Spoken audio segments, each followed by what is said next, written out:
So since I played this game, does that give me the power to fly?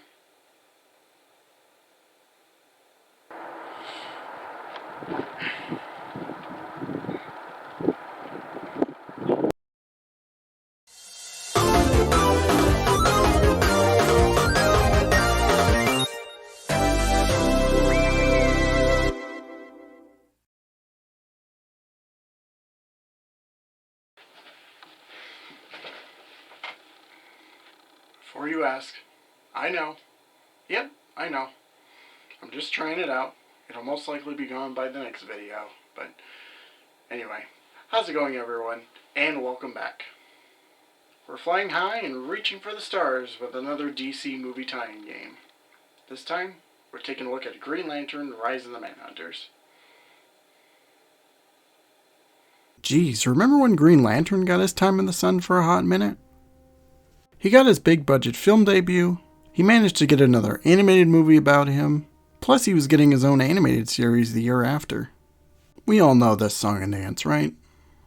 Big license project gets a game tie-in, the developer has a short window to have it released with the product, it all goes to shit. Usually. Double Helix Games are who we have to thank for this, which surprised me a lot since they're responsible for the recent Killer Instinct and Strider reboots, which are good. Can't say much for games like Silent Hill Homecoming, and I bet G.I. Joe Rise of Cobra is a piece of shit. As for this game, I got it a few years after it came out, and before I got the 360 version, I played it on the Wii, but that's a story for another day. I remember playing the HD game for about a week, and despite enjoying my time with it, it wasn't really anything memorable. Then again, I haven't played this since 2015, so I'm interested to see how much better or worse this experience is going to go. You guessed it, we're looking at the 360 version for this video. Man, remember the 3D craze at the time? I still have a pair of the glasses that came with the game when I bought it. Don't know what happened to the other pair though.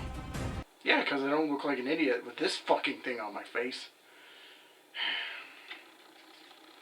Anyway, let's start the video and talk about the story in full. Yeah, we're actually talking about the story for a movie tie-in game for once. Because unlike most other games, the story takes place after the movie. We begin at the funeral for Abin Sur. In attendance we have Hal Jordan, Kilowog, and Sinestro paying their respects. We also meet the son of the greatest Green Lantern, Amin Sur, and before we actually get to know more about him, a portal opens up and the Manhunters begin their attack on Oa. After a ground assault, taking out a ship in space, and a strike on the power battery, we discover a secret vault where lies a yellow battery with the power of fear, and the Manhunters siphoning its energy. They manage to get away back to their homeworld of Biot, but we also learn that they've launched an attack on Zamron in an effort to steal some violet energy for themselves. Soon after arriving, the Queen Agapo ends up getting corrupted by fear, so we gotta spend some time freeing her and saving our planet. After cleaning that mess, we make it to Biot to save Kilowog, and this is where we find out that Amin Sur was the villain all along! There were implications of a traitor among the core throughout the game, but this is just painfully obvious. Also, they just forgot about this plot thread just as soon as it was introduced and only bring it back up at the last possible minute, so it feels like a waste.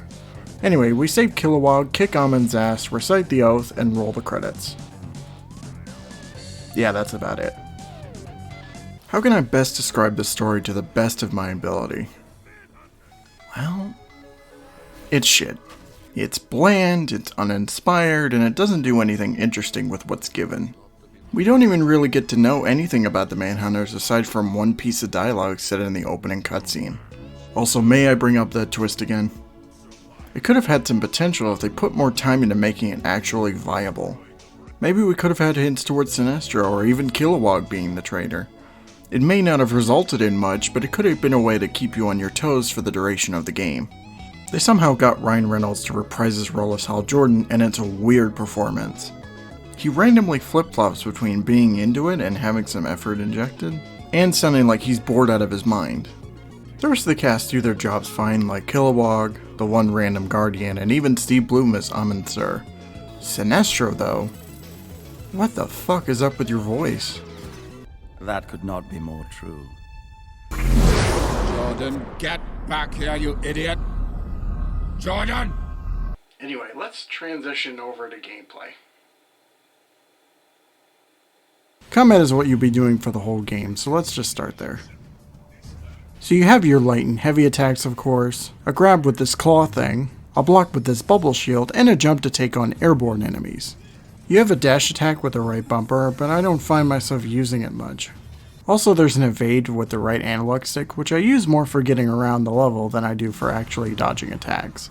So just from looking at the gameplay here, you may happen to notice that the combat in this game looks noticeably similar to another franchise. Bayonetta. I'm joking, but in actuality, combat here isn't really all that bad. But what is here just ends up becoming so copy-paste that it ends up becoming distracting. Just for an example, you have a rage mode in the form of the ring surge. Basically, it just gives you unlimited energy for a brief moment. Even with all that, there is one thing about this game that makes it somewhat unique. In the comics and other media, Green Lanterns are known for making light constructs using their imagination for whatever situation they're in. Well, they managed to incorporate this into the game itself because you can unlock various ones throughout the campaign. These can range from a hammer to smash down, a bomb to blow up certain walls, or a baseball to launch projectiles back at aircrafts and such. There are more you can get via upgrades, with my favorites being the Gatling gun, the spiked balls that are great for clearing out groups of bots rushing you, and a mech that helps you with the bigger foes. These are really fun to try and mess around with, and the coolest part is you can assign up to 8 constructs with both triggers and the face buttons. They cost ring energy, so keep in mind how much you have left. Since I brought it up, you can buy upgrades such as extra attacks, constructs, and more ring energy, just to name a few. Besides fighting on the ground, there are a few of these flying stages that has you shoot everything in sight. Think of these as Star Fox, but worse. There's just no strategy involved with this. You could just hold the trigger and you've already beaten the stage. You could shoot missiles also and use your ring surge to turn into a jet. But I know you're not going to do that. I already know you won't. Now on to the other stuff. I don't know why I sound like Eeyore. So there's 10 levels in total, 9 of them being regular old stages and the last one being the final boss. Besides Oa, the only other planets you'll be visiting is the rock-infested Zamaron and the homeworld of the Manhunters buyout, which I mentioned during the plot recap. So, I'm going to tell you exactly how this whole game pans out. So you arrive on said planet, play through the level until you do the flying stage after that, and play one last level on that planet which ends with a large boss. Lather, rinse, repeat for the whole fucking game. After you leave Oa, this level structure gets old really quickly. If that doesn't do it for you, the levels themselves get super repetitive as well.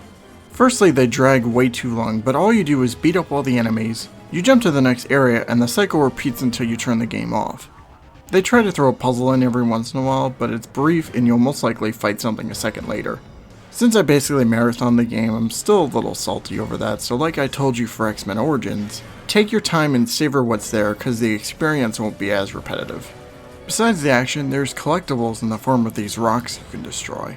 These range from green rocks that increase your ring energy when you smash 3 of them, or the blue rocks which boost your health up for every one you smash. I wouldn't go after all of them, but if you happen to see them out in the open, it wouldn't hurt to break them. Bosses in this game suck.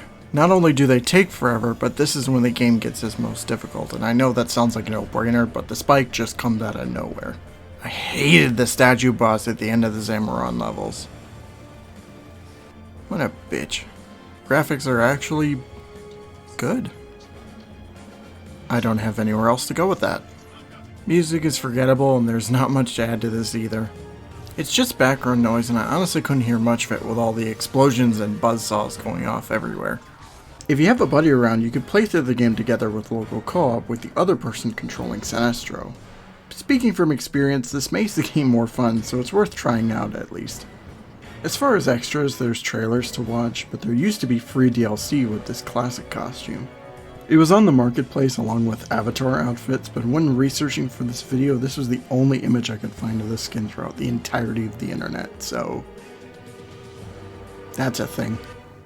Now on to my final thoughts. I need a drink.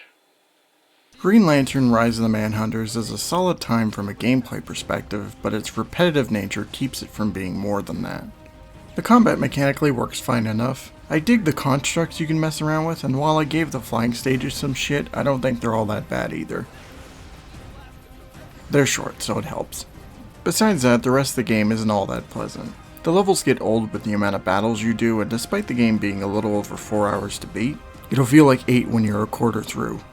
The best way to play this is with a friend, drinking some cold ones, and a pizza being there just for good measure. As far as movie tie-ins we've looked at, this is certainly better than Superman Returns, and I kind of have an Iron Man type relationship where even though there are major issues, there is some fun I can still find underneath the surface. If you happen to find this at, say, a swap meet or a local Goodwill, it wouldn't be a terrible investment. You know, since Monolith is working on that Wonder Woman game, I wouldn't mind another dev taking a crack at Green Lantern. Also, just out of curiosity, and I know I'm gonna hate myself for bringing this up again, but what do we think? Will it be good for future videos? Do you want to see something like this in the future?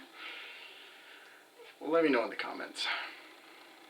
So, I would usually tell you what I'm doing next, but I'm going to keep this one pretty close to the chest for right now. But just to give you a hint, it relates to another review I've already done. Anyway, have a great night, thank you all so much for watching, and take care of yourselves.